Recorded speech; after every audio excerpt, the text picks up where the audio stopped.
Welcome to PhotoActive, a podcast about photography and technology. I'm Kirk McElhearn. And I'm Jeff Carlson. So, Kirk, way back when, we were recording, I think, our second podcast. And I got to admit, it was not coming to me naturally. I was making a whole bunch of errors, and I felt bad because, editing it was going to be a real chore. And you said, it's okay. Once you do 100 of these, you'll be better. Well, guess what? Here we are, episode 100. And hopefully I'm better. You know what's funny? One of my other podcasts this week, we just recorded episode number 200. Wow. Yeah, and so that's the Intego Mac podcast that I've been doing for 4 years. The next track that I record with my friend Doug Adams, we're up to 216. So a few of these podcasts are getting on. This is getting pretty long. It's been 3 years, more than 3 years for us. Yeah. Well, and I have to say, so also a big shout out to Doug, who was editing our early episodes, and he had to deal with me stopping and starting, and I still have way too many okays and ums and all of that, but I just chalk that up to natural conversation. We'll just say that. Yeah. But it amazes me in a way that we're at 100.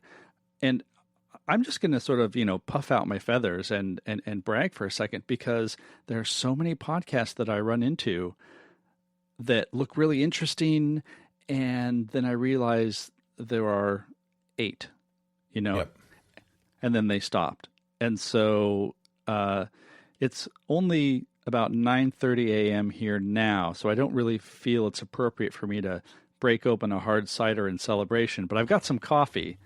You can have a cider. It's cider o'clock here. I've got a dry organic Dunkerton cider, which is delicious. So here's to it. Cheers. I'll drink some more coffee because I'm barely awake. It is true. And in the beginning, see, I've been doing podcasts for years, originally as guests and then hosting podcasts. And it's like any skill. You develop the skill over time. And I think the way we do it actually gives us a sort of a safety net, because we're not doing it live. When you're a guest on someone else's podcast, you don't want to fumble because you don't want to sound not good, but we edit. So we may have just cut out 3 minutes of fumbling and the audience doesn't even know about it. There are just little bits, there are ums and ahs and mumbling just strewn across the floor in my office every time I edit.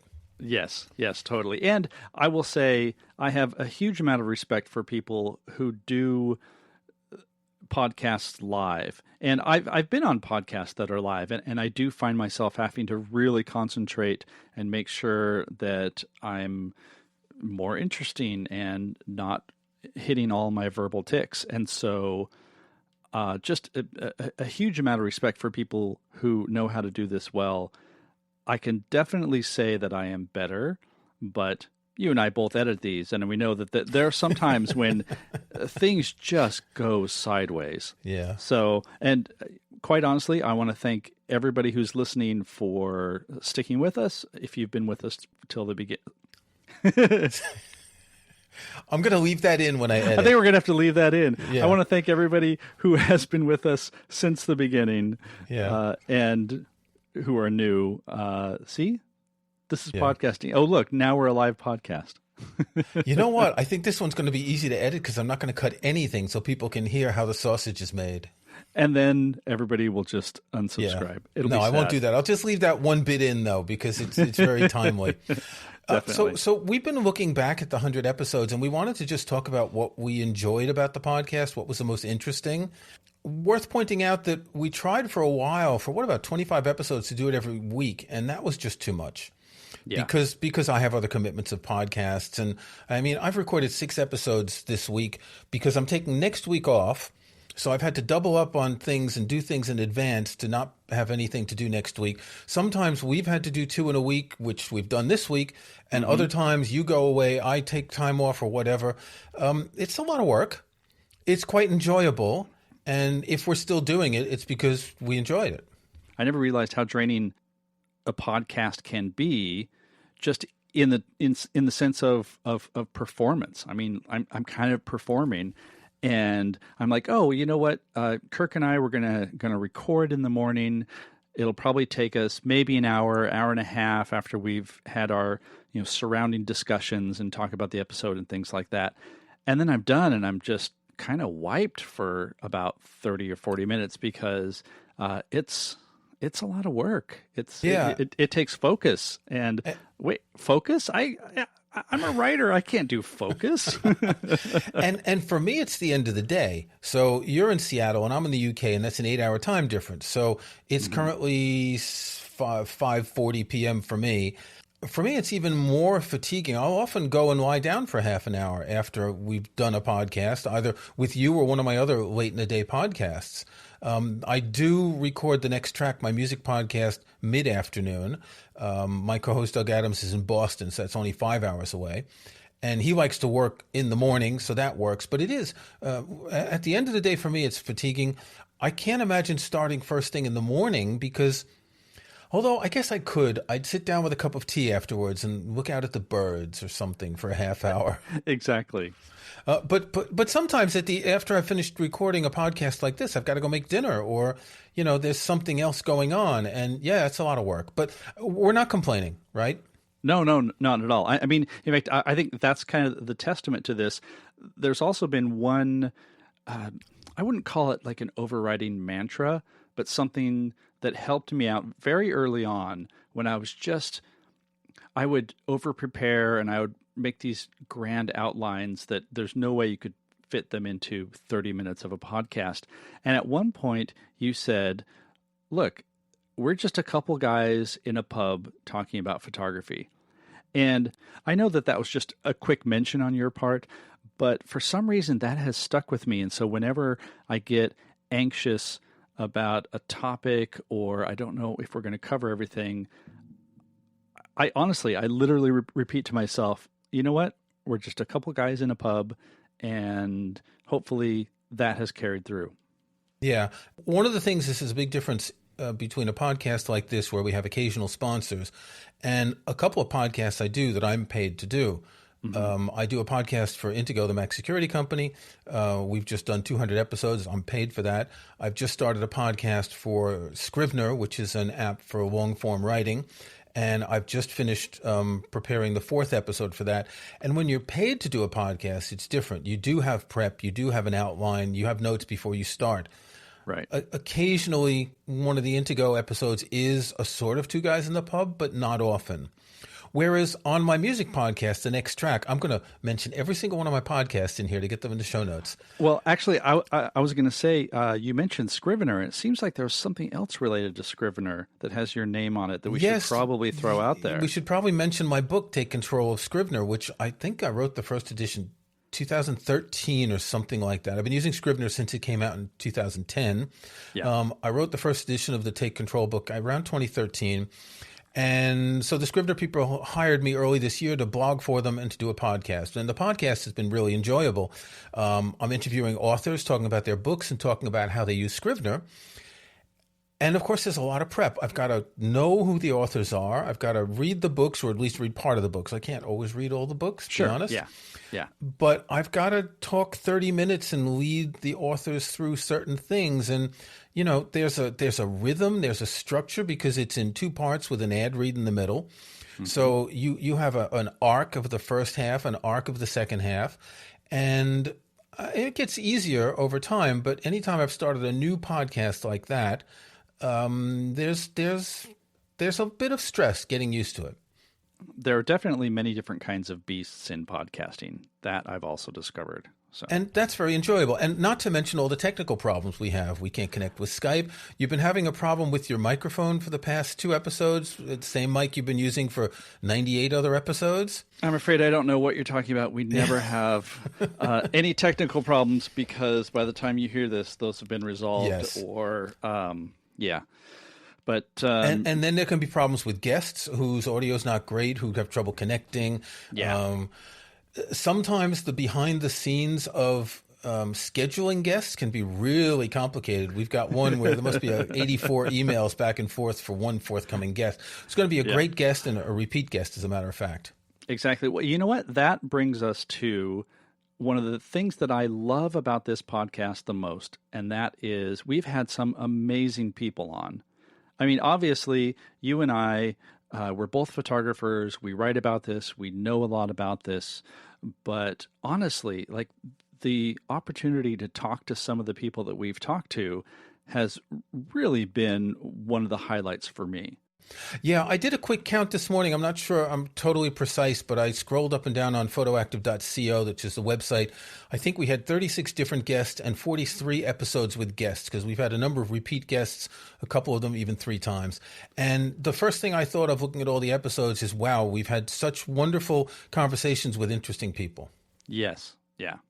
So, are there any interesting people that you want to start with, or would you like me to start with some interesting people? Well, I'll start with one of my most interesting guest encounters that you didn't have, is when I went to meet Michael Kenna in a town called Bosham on the south coast of the UK for an exhibit.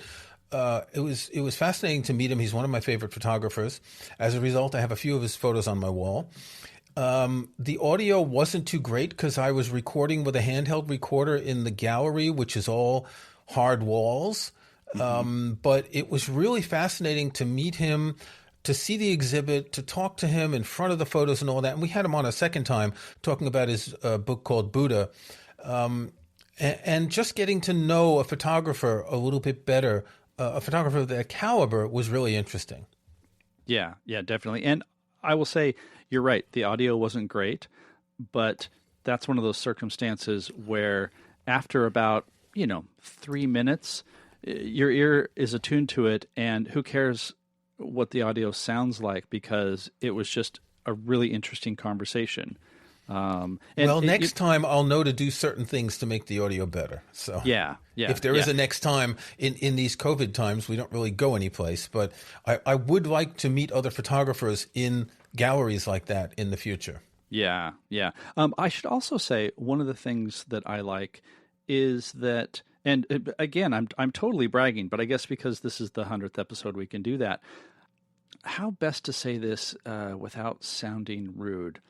I have heard other podcasts and things where you have somebody on and they are like a big name, or they're notable for something, but what's the best way to say this? They're not really engaging, or they're not really interesting to talk to. And I mean, I'm really just gonna boast here, because I think our guests have been really interesting and really engaging and really, active, and brought up things that stick with me. So, for example, one of our earliest guests was Gordon Lang, who runs a site called Camera Labs, and part of it was just to hear him talk about cameras and his experiences. But one of the things that stuck with me and actually has affected the way I do photography is we were talking about how your camera is a computer and it's doing so much. And I still mostly shoot in manual formats. And that's just sort of a holdover from when I started learning digital photography. But he really pointed out the fact that, your camera is doing a lot of work, and it can do a lot of work. And there's a sophisticated amount of circuitry and software that is there to help you. And if you're not using that, you're really just not getting the most out of your camera. And so that has really changed how I look at, say, perhaps my auto ISO settings, or if I'm in a circumstance where I'm really not sure what shutter speed I need to use because the light is falling, I can think, oh, you know what? I've got a little computer here who will do the best. Let's see what that does. And so that was a really good conversation that literally has changed the way I look at my own photography.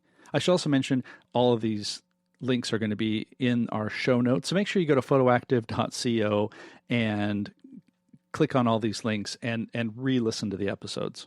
I think the most interesting early episode we had for me was Quentin Lake, when he was talking about his 10,000 kilometer walk around the shoreline of the main island of Great Britain. We caught him about a little more than halfway through, and then he came on later after he finished it. And just hearing someone with this sort of, I don't know, this is like the kind of project that you just don't think is realizable for normal people. And he's obviously not a normal person. He's used to doing these long walks, and he's in great physical shape, and he's done long walks before, but not like this. And I thought, listening to him talk about his idea and his vision and his, I'm going to do this. And I thought it's fascinating. Great photos as well. It's a kind of, we're lucky to meet people who are doing things like that, who are doing things original. And that's one thing I like in all the podcasts I do where I have guests. I'm fortunate to find people who want to talk about things that they're not just promoting a book or a CD. They're talking about something interesting, the way they've done it. Yeah, yeah. Well, and especially him having the commitment to do it, because we talk a lot about finding a project or coming up with a project that can guide your photography, especially if you're in a rut, you're really not sure what you want to do. And in my mind, a project is, maybe sort of mid-size in scope. Well, this is something that took him years and years to fully accomplish. He didn't walk around all in one go. He, had to do it in different bursts because, of course, he also has to earn a living and has a family. And so the commitment to something on that scale, and I really enjoyed when we talked to him after the trip, talking about, how has your photography changed in this time? Because obviously he took thousands and thousands of photos, and over that time, when you're that engaged, it's going to change how you look at things. And his work is just remarkable. I love looking at it. Another of the most interesting for me was when I went to Bristol in the UK and had my portrait taken by Martin Parr. Wonderful experience. So he does this every year for the Martin Parr Foundation to raise money. And you get a professionally shot portrait. He takes 20 or 30 photos, and you choose what you want, and you buy prints, and it's signed, and it's an original Martin Parr. And you may not like his photography, you may like it, but seeing a professional at work like that was really quite interesting. It was a sort of, I was almost the last person of the day, so I didn't see the whole, I wouldn't say assembly line, but it was, 20 minutes per person. And it was, you move on to a table with the assistants and you're looking at Lightroom at the different photos. But it was really interesting to talk to him for a while and to see how a professional shoots portraits like that, which in the end, it looks like there's nothing to it. He's got the lights set up in a background and his camera's tethered to a computer and everything's set up. He's got assistants, but it's obviously the experience that means that he knows how to, it's more than pushing the shutter. It's getting the expressions on the faces of people by talking to them, asking them questions, getting them to move in different positions and all that. And that's what he does. He teases the portrait out of people. And that was very interesting to see. Yeah. That's one of the things about portrait photography is just that connection between the photographer and the subject. And especially in a situation like that, where he's dealing with a whole bunch of different people throughout the course of the day and, doesn't have a whole lot of time with them. And I would imagine he just has that sense of, all right, I can make you comfortable. Let's do something fun. Let's do something playful. Let's get something original. Because he's coming across people who are super nervous, or maybe they're super excited and really know what they're doing. And you just know that there are people who don't know what they're doing. And that's one of the things that I admire about portrait photographers. And on the occasion when I've done some portrait photography, you do have that technical layer of lights and camera and all of that. But so much of it is just interacting with the person. And I think it's easy to forget that if you don't do it all the time. And I swear, every time there's a few minutes at the beginning where I have to switch my brain around to say, okay, I've got my technical stuff pretty much settled. Now let's engage and draw out some sort of looks that aren't just, hi, I'm going to stand here and give you my best Kmart portrait smile, and then it looks fake, and you don't want that. I think I hear a cat wanting to get in because the door's closed. Okay. Okay, I heard you. What? I think we should leave that in too. a little pause. Wait, there's a cat. Okay, I'll leave it in. Okay, you want to pick one now to talk about? So speaking of portrait photographers, one of the people that I really enjoyed talking to was Sandra Cohen, and she has a book called Crafting the Natural Light Look, and one of her focuses is a one light approach to shooting. She shoots babies and portraits and families, and basically she did a really good job of breaking down and demystifying a lot of the flash photography endeavor, because, and we haven't really talked too much about flash photography, and I think part of that is because I have some experience, but I'm not an expert. You haven't done a whole lot of flash photography, and so I do own a flash. You do own a flash. I'll figure out how to use it one day. In fact, I'm taking next week off from work. Maybe that's going to be one of my projects. Figure out how to use my flash. Yeah, exactly. But it can be something that is very intimidating. What I loved talking to her about was just how she does this, and I don't know, she had a great sense of conveying that, hey, this isn't rocket science. You still deal with the fundamentals, and this is absolutely accessible to anybody. But at least for me, there's always been that sense of, oh, geez, now I'm dealing with flashes and strobes, and there's a lot to it, and I think that scares people away. And you have to just jump right in, honestly. But it's not as scary waters as you think it will be. On top of that, she has a really engaging personality.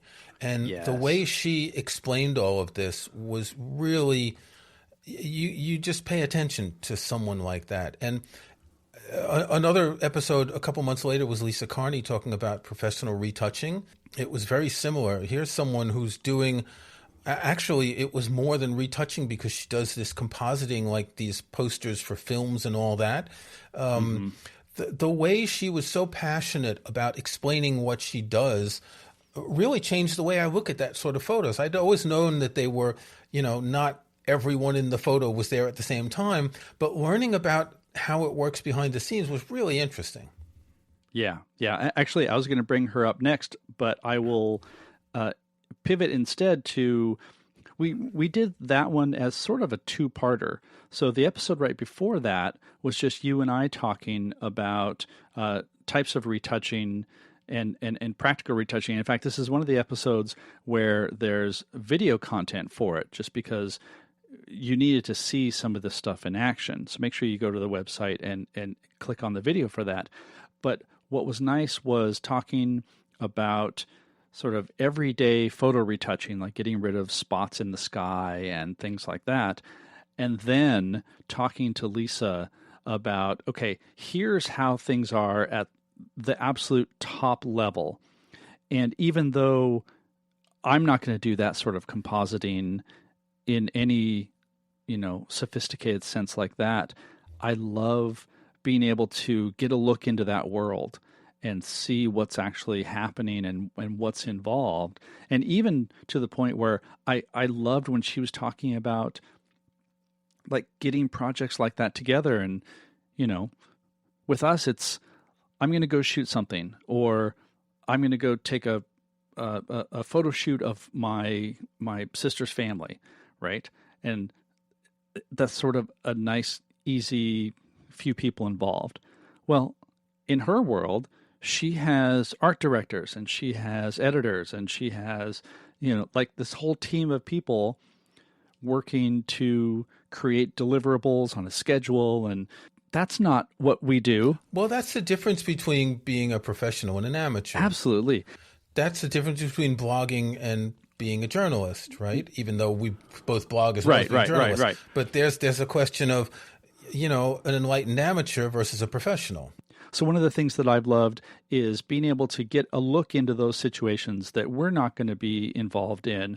Most of our listeners are not going to be involved in, but I love getting that peek behind the scenes into this is how it's done at this level. Even if I'm not going to be there, I still find it fascinating. One thing that has been interesting is through your work with DP Review, and I've written one article for DP Review recently, we've had a number of DP Review people come on the show as guests. I'm going to quickly go through and try and mention everyone if I can. I'm trying to scroll up the thing and find all the people. One of the earliest ones was Wen May Hill, and she doesn't work for DP Review anymore. We had Rishi Sanyal talk about autofocus, and he just knows everything about everything that's technical. Yes. It was really passionate to listen to that. Dan Bracalier, who just left DP Review, talked about product photography, and then he came back later to talk about film. Barney Britton talked about the future of the camera industry, talking about how sales had dropped and how things had, everything had changed in the camera industry. Chris Nichols and Jordan Drake, who do DP Review TV, I think they call it. We had them each on separately, and so Chris was talking about basically the reviewing process and all that. And Jordan gave us this master class in shooting video, which I've already listened to the episode 3 times because there's so much to learn there that I did not know. I'd never shoot video with my, real camera. I just use my iPhone because it's easier. That was just incredibly fascinating. That is one of my favorite episodes. And then we had Sensors and Megapixels with Richard Butler, who was really going into all this detail about these multi-layered sensors and why megapixels maybe don't matter. So we've been really well served by DP Review in just wonderfully intelligent people coming on the show. Yeah. I want to spotlight another wonderfully intelligent person who's come on the show, and that is Nick Bott of Gentleman Coders. He writes the program Raw Power that's available for Mac and iOS and iPad OS. And it's been great to talk about what Raw Power does, but Nick at one point led the photo development groups at Apple. He worked on Aperture and iPhoto and Photos. And so he knows this technology at a very, very deep level. So it's been wonderful to have him explain about some of the stuff that's going on underneath and just get insight into really highly technical subjects. And what's also great about Nick, and really about so many of these people we've had on, you can throw these complex technical questions at them, and he breaks it down and makes it very easy to understand. So big shout out to Nick, who's been a repeat guest. So if you think about it, you might think that we've set up this podcast so we can get a whole bunch of really interesting people teach us stuff for free. Pretty much, yeah. I mean, it's been great to hobnob with interesting photographers. We have learned a lot. I should also mention part of our access to these people has been through my book publisher, Rocky Nook, because, a lot of these people, they have books that have come out. And thanks to the good people at Rocky Nook, we've been able to connect with them and also do some book giveaways, which is wonderful to do. As everyone who's ever written a book knows, they want to find any opportunity to promote the book. And podcasts are one of the ways these days that you promote books. Yeah. So Rocky Nook has been wonderful in connecting us with so many of these really interesting people. All right. I think we should stop here because we have praised everyone except ourselves. So I'm going to praise Jeff for being a wonderful co-host for 100 episodes, and may there be several hundred more. I'm even going to suggest we don't do any snapshots this week because it's way past cider o'clock, and I didn't think of anything for today's episode. I have a snapshot written down in a spreadsheet that I forgot to open, so I think that's perfect. Let's just raise a glass and say, hey, this has been a great start to PhotoActive. Great start, and lots more to come. Cheers.